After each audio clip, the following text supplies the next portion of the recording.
दोस्तों। और आज हम आपके लिए लाए हैं rots law for non volatile solute.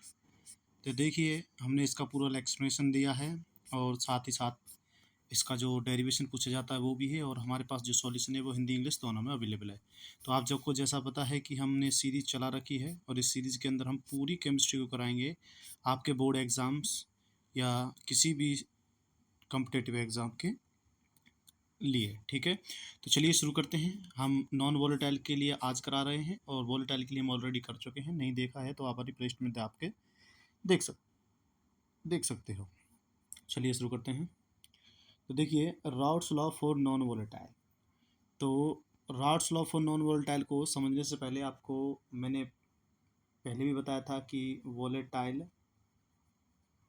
और नॉन वोलेटाइल के बीच में आपको अंतर पता होना चाहिए। अगर अंतर पता नहीं है तो फिर आपका इसको समझना थोड़ा सा हैवी हो जाएगा। तो देखिए, वोलेटाइल वो होते हैं वोलेटाइल जो क्या करें, हीट करने पर वेपर में कन्वर्ट हो सकें। किस में? वेपर में।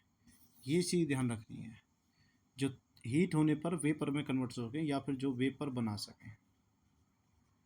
ठीक है, वो हमारे कहलाएंगे वोलेटाइल। और नॉन वोलेटाइल तो आपको पता है इसका जस्ट अपोजिट, कि आप इनको कितना ही हीट कर लो, कोई भी वेपर या वेपर प्रेशर नहीं बनेगा। ठीक है, तो नॉन वोलेटाइल में वेपर प्रेशर बनता है, और नॉन वोलेटाइल में वेपर प्रेशर नहीं बनता, और वोलेटाइल में बनता है। चलिए आगे की तरफ चलते हैं। अब हम आते हैं अपने क्वेश्चन की तरफ, जो हमारा डेरिवेशन है routes law for non volatile solute के लिए। तो एक बार इसे देख लेते हैं। तो एक मिनट, कलर चेंज कर लेते हैं थोड़ा सा इसका मार्कर का। ये थोड़ा ठीक है, थोड़ा सा साइज भी बढ़ा लेते हैं। अब ठीक है। ठीक है, तो देखिए, Raoult's law for non volatile अगर आपके बोर्ड एग्जाम में आता है तो आपको थ्योरी कैसे लिखना है। तो देखो, if a solution is non volatile, अगर कोई सॉल्यूशन नॉन वोलेटाइल है, it will not contribute to the total vapour pressure by the solute be. मतलब कि अगर कोई नॉन वोलेटाइल सॉल्यूट है तो वो अपना कोई भी कंट्रीब्यूशन नहीं देगा वेपर प्रेशर बनाने में बाय सॉल्यूशन। ये सॉल्यूशन होगा, मिसप्रिंट हो गया थोड़ा सा, सॉल्यूशन। तो सॉल्यूशन में वेपर प्रेशर बनाने में कोई भी सहयोग नहीं देगा। मैंने आपको बताया था कि नॉन वोलेटाइल का मतलब नो वेपर, और नो वेपर का मतलब है भाप नहीं। तो जब भाप नहीं तो वेपर प्रेशर भी नहीं। मतलब सिंपल सी बात है कि जो टोटल वेपर प्रेशर रहेगा हमारे सॉल्यूशन का, वो सॉल्वेंट के बराबर ही रहेगा। आपको पता है कोई भी सॉल्यूशन हो हमारा दो चीज़ों से बनता है, एक सॉल्वेंट और एक सॉल्यूट, और दोनों मिलकर के ए बी बनाते हैं। क्या बनाते हैं? A B. ठीक है, दोनों मिलकर के क्या बनाते हैं? ये ए बी बनाते हैं। ए बी यानी कि सॉल्यूशन बनाते हैं। तो सॉल्यूट प्लस सॉल्वेंट मिलकर के क्या बनाते हैं? सॉल्यूशन। तो ये चीज़ आपको ध्यान में रखनी है। तो चलिए, अब ये क्या कह रहा है, नॉन वोलेटाइल का मतलब होता है कि इसमें सिर्फ सॉल्यूट का वेपर प्रेशर जीरो रहेगा। मतलब सॉल्यूट कोई भी वेपर प्रेशर नहीं लगाएगा। मतलब जो सॉल्यूशन का वेपर प्रेशर रहेगा वो सिर्फ सॉल्वेंट के वेपर प्रेशर के बराबर रहेगा। तो आसान भाषा में टोटल वेपर प्रेशर क्या है? पी एस का, पी ए प्लस में पी बी। ए क्या है? सॉल्वेंट का, और बी क्या है? सॉल्यूट का। किसका? सॉल्यूट का। अब जैसा कि आपको पता है बी तो क्या हो जाएगा? ज़ीरो, क्योंकि सॉल्वेंट जो सॉल्यूट है वो हमारा कैसा है? Non volatile. क्या है? Non volatile. नॉन वोलेटाइल मतलब जीरो वेपर प्रेशर। तो जीरो वेपर प्रेशर मतलब यहाँ पर प्रेशर की वैल्यू क्या आ जाएगी? जीरो। वही हमने किया है, पी एस बराबर कर दिया पी ए प्लस में ज़ीरो। पी ए प्लस में ज़ीरो मतलब डायरेक्ट बात कहें तो जो टोटल वेपर प्रेशर रहेगा किसी सॉल्यूशन का वो सिर्फ सॉल्वेंट के वेपर प्रेशर पर डिपेंड करेगा। तो ये आशा करते हैं इतनी बात आपको समझ में आ गई होगी। चलिए अब आगे डेरिवेशन की तरफ चलते हैं। तो आगे डेरिवेशन है, जैसा कि हमें पता है कि total vapour pressure P S किसके बराबर रहेगा? पी ए के बराबर रहेगा। और हमें पता है पी ए क्या होता है भाई? प्रेशर ऑफ सॉल्वेंट, जो कि हमेशा किसके मल्टीपल में होता है? P not a into x A. P not a into x A. P not क्या है? ये पी नॉट हमारा प्योर फॉर्म में ए का प्रेशर है, और एक्स ए क्या है? जब ये मोल फ्रैक्शन में है, नंबर ऑफ मोल्स में है। ठीक है, तो ध्यान रखिए तो अब हमें पता है कि पी ए बराबर है पी नोट ए एक्स ए, ये आपने राउट्स लॉ के पहले रूल से भी देखा होगा, अगर नहीं देखा है तो हमारी प्लेलिस्ट में जा करके आप देख सकते हो। तो पी एस बराबर हो जाएगा, हम पी ए की जगह पे क्या रख देते हैं, पी नोट ए एक्स ए, तो हमने रख दिया पी नोट ए एक्स ए। तो पी एस अपॉन में पी नोट ए बराबर एक्स ए हमने रख दिया, और हमने क्या किया, इस पी पी की जो टर्म है उनको एक तरफ ले लिया, तो मतलब पी एस के अपॉन में क्या आ गया, पी नोट ए। तो पी एक्स के अपॉन में पी एस के अपॉन में क्या आ गया, पी नोट ए। तो आपको पता है ये छोटी सी चीज़ है, हमने यहाँ लिया है, मल्टीप्लाई का था, उधर आएगा डिवाइड का हो जाएगा।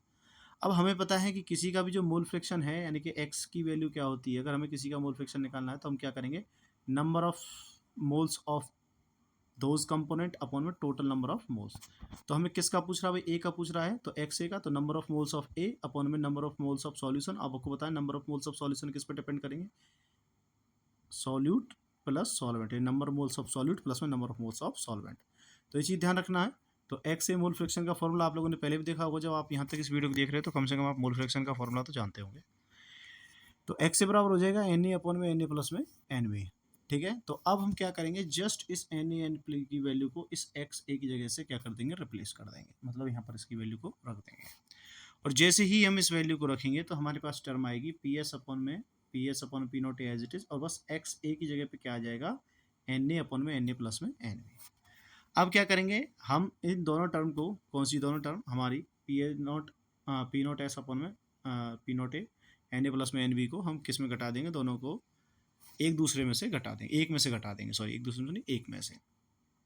तो पहले हमने किया 1 माइनस पी एस अपॉन में पी नोट ए, और फिर किया हमने 1 माइनस एन ए अपॉन में एन ए प्लस में एन बी।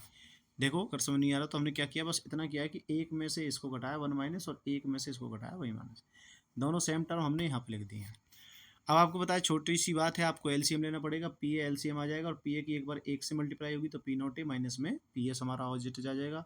उसी प्रकार से एन ए प्लस में एन बी की एक बार मल्टीप्लाई होगी और क्या आ जाएगा, एन ए प्लस में N B minus N A. देखो एन ए प्लस में एन बी इससे मल्टीप्लाई होकर ऊपर पहुँच गया, माइनस का साइन है तो माइनस का साइन, और N A as it is हमारा उतर जाएगा।